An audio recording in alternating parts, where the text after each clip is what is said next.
Hi parents, this is Mr. Stanish with a video about how to get onto Splash Math, which is one of our math programs that has stuff for the kids to practice their math skills.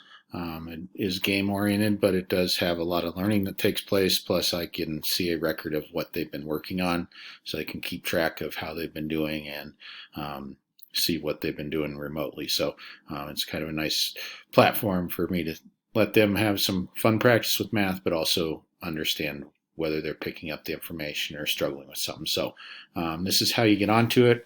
The easiest way is to go to Google Classroom. Like with a lot of things, the kids are pretty proficient at this, but they might need a little bit of help. So this video is here just to help you. So if you go to our Google Classroom, the easiest way, there may be an assignment. This isn't live yet. If you're looking at this video already, this won't be live till Friday for next week. But there is on the side here, if you just go to Math, and then you'll be able to scroll down until you find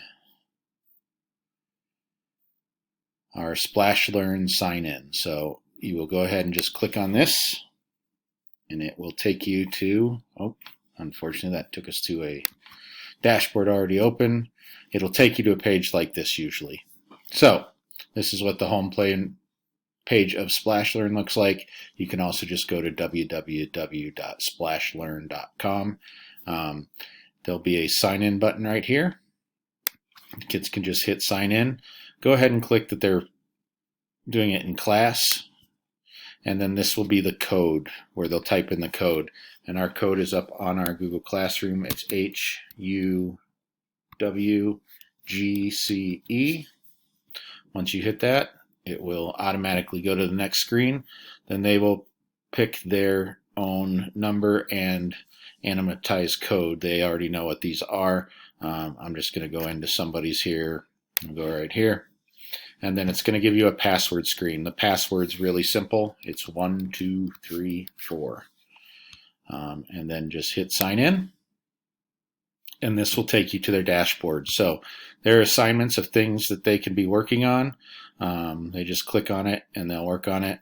And you can kind of see what they're doing. Like on this one, they're counting money. That's what our assignment for next week's going to be. They can work their way through it. When they're done, they just have them go ahead and log out, and then I will get a report. So if you have any questions, it's basic how-to for using Splash Learn. It's pretty nice because I will be able to see what they did and how they were doing. If they were missing a bunch of questions, I will know that, and it'll help me to see where I need to help them with. So it's a great resource. If you have any questions, once again, just email me and I will help you out with it. Have a great day.